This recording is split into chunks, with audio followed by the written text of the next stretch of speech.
Hi everybody, my name's Doug Wilson. This is Yellow Hawk Custom Kydex.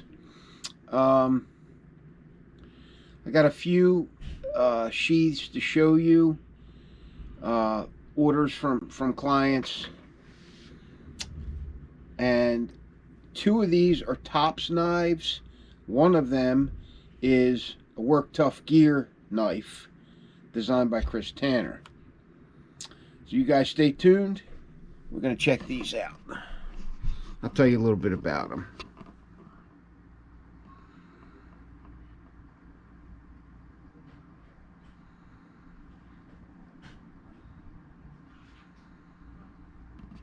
You can, if you know anything about Kydex and options, you can pretty much figure out what's on a sheath from a picture.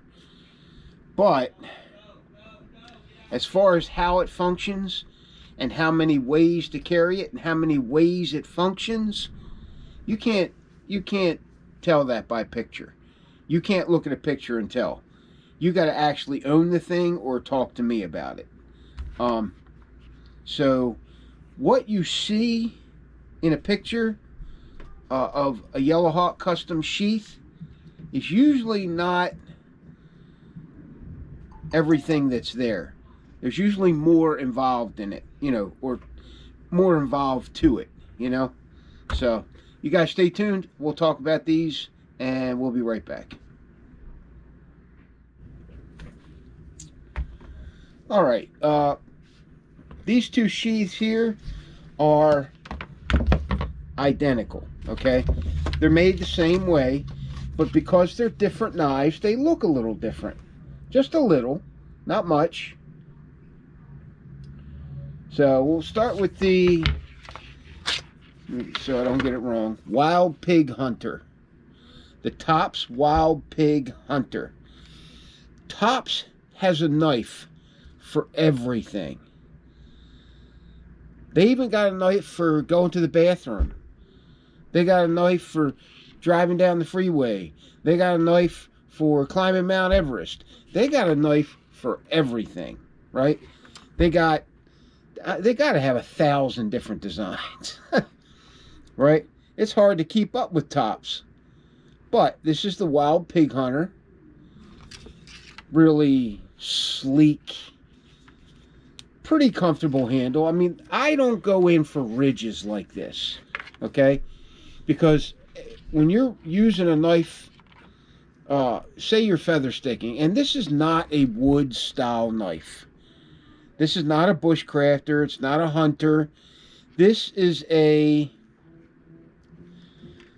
sticking knife, right? Self-defense, hunting pigs, I guess. All right. So if you're buying this knife to use it out in the woods, you're not on the right track, right? This is a wood style knife, all right? That can be used in the woods. Okay? This is a silent hero. This, in my opinion, is one of their best designs. The Silent Hero.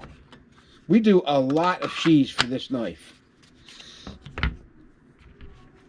Matter of fact, we do so many, I had to buy a knife to keep up with it. So the Wild Pig Hunter, it's the knife is the handle's okay. It's fairly comfortable, but those ridges, if you have this knife in your hand for half hour, 20 minutes, half hour, 45 minutes, it's going to start irritating in certain areas, especially at the edges here. Okay? But how long are you going to have a knife like this in your hands? I don't know. It's got a double hand guard, so that's, self-defense right there, right?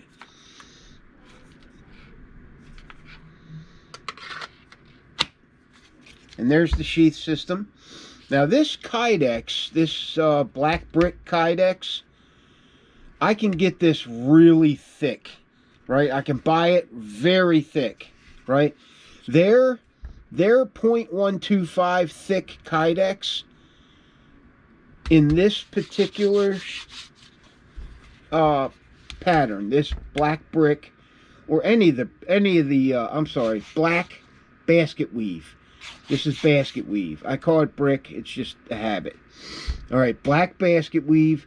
It comes in 3 different thicknesses. The .125 is the thickest, but it's thin enough that I can actually mold a sheath out of it.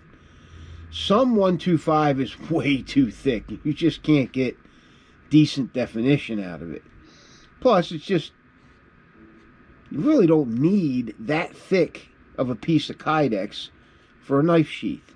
093 is my favorite, the middle, right? And the thicker the 093, the better, okay? There's a way they sell it, okay? So anyway, this is 093. This Kydex here, okay? Fairly thick. I like it because it's tough, resilient, and it protects the knife from you, and you from the knife, and the knife from everything else, right? So you don't really have to worry about Kydex scratching your blade with Yellow Hawk. We have ways, right, to keep that Kydex from touching the blade, okay? However, it is still Kydex. When it goes in, it's going to touch the blade somewhere along the line. It has to. It's resting on the Kydex, right? Until it seats, and then it's kind of floating, except for the tip up here, which I get a lot of good retention out of the tip of the knife, right? And that keeps it from rattling. It does not rattle at all. There's no play and no rattle with my sheaths. I come from a special ops background, and a noisy sheath is a no-go in my book. So, and this plate is purely for aesthetics, okay? It looks cool, right? So a lot of clients want it on their sheath. So I put it on there, no problem, right? You can actually stuff stuff under it, clip a clip style compass in there. You can, but I wouldn't recommend it. Eventually it's going to fall off. Everything I do, everything I put on a sheath or a sheath system is secure. You're not going to lose it in the field. Unless the worst case scenario happens. You know what I mean? Murphy's Law. Okay? So we got the Voodoo Dangler system.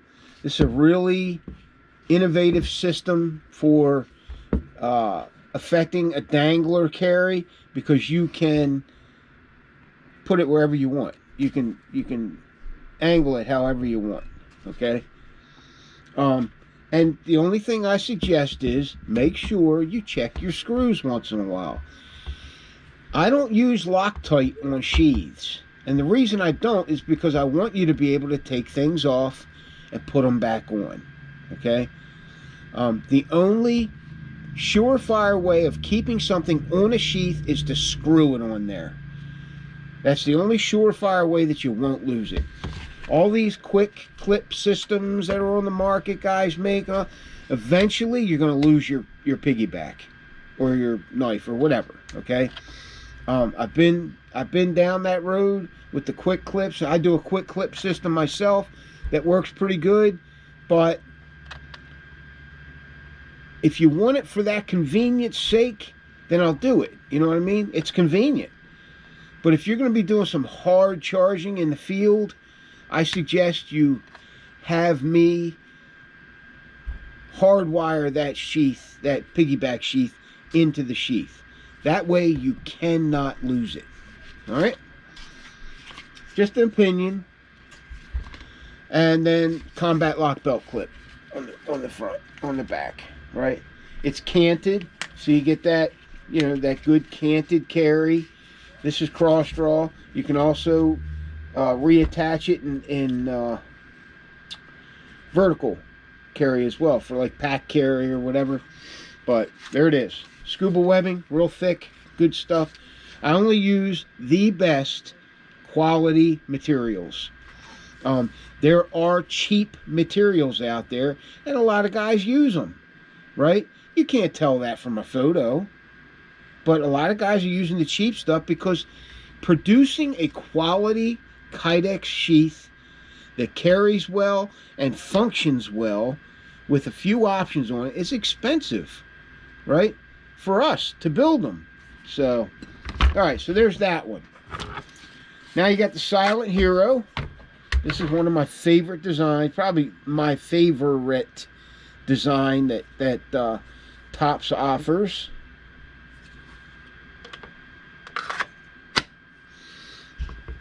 Same style sheath. He wanted both of them to be the same, so they're the same. Okay? All right, guys. Let's move on to this puppy here. Okay. This is the Work Tough Gear Chris Tanner JX Omega. Okay? Yep, there's some Kydex dust on there. I just made these. So there's going to be a little bit of dust inside. Plus, if you have a sharp spine and the maker is a good maker, he knows what he's doing, you're going to get Kydex dust at the spine because the spine's really sharp. Okay? And it's going to somewhere as you put the knife in and take it out, it's going to rub against that Kydex and cause a little bit of dust. It happens. No big deal. All right? The blade itself never touches the Kydex. Not with our sheaths. In a lot of other sheaths on the market, yes, it does. And the Kydex can dull your knife. But I take steps to prevent that. The blade, the edge, does not contact the Kydex at all. Anywhere along the line. All right? I gave him a 5" by 1/2" ferro rod. And these are pretty pricey. These can go, you know, $20, $25, right? Just for the rod. Standard compass, they work well. So rather than me putting on a compass that's $80, I'm going to put a standard one on there and try to save you a little bit of money because they work. I buy these from a company where the compasses actually work. A lot of these Chinese knockoffs, you know, they make Chinese knockoffs of these and they don't work at all. You put it in your hand, it just sits there. The dial doesn't move, right? Well, I buy these from a place where I know these compasses work. And if I should get one that's kind of wonky when I put it on, I don't use it. I won't use it on a sheath. Let's look at this part here.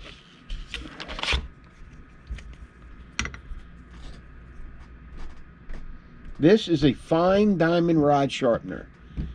Okay, this is about as fine as diamonds get in this form. So it's going to give you a decent fine edge while still being able to sharpen that edge. Okay, it takes off more metal than a ceramic, and it really does a nice job if you're a decent hand sharpener. Okay, they work very well. That's why I use them. This one also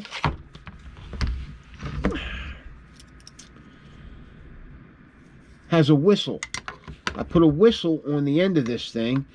I tell you, in the woods, in the bush, whatever you want to call it, in the field, if you get into a really hokey, dangerous situation where maybe you broke your leg or you're incapacitated in some way, shape, or form, whistles are a good thing to have. It's like a no-brainer.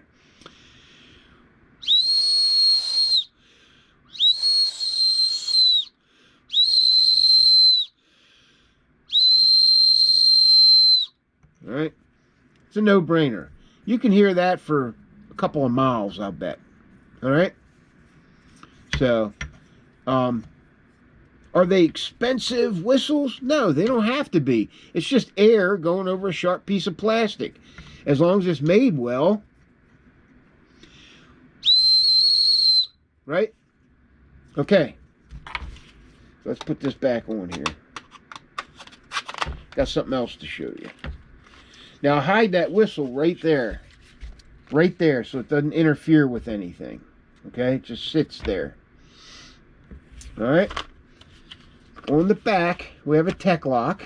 I also have combat lock belt clips with these, with the detents on the side. I like these. These are great clips. Okay, tech locks are great clips too. I have both. In my opinion, these are the best on the market for secure carry, right?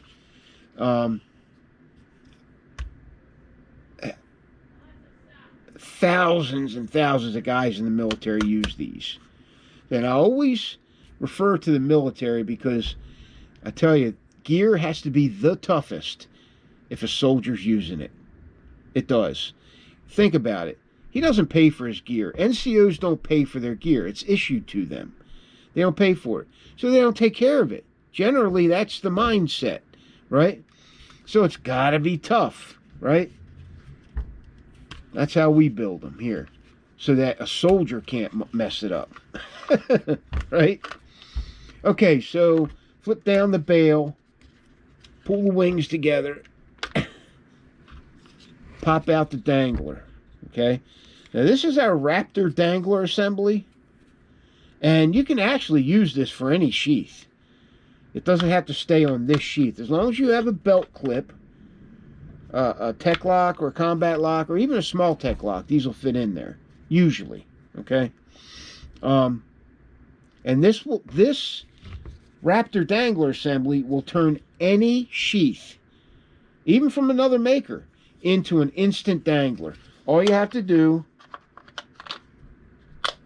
is clip it into your belt clip and it's good to go. Okay?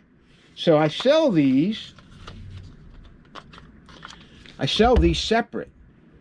I sell them separate.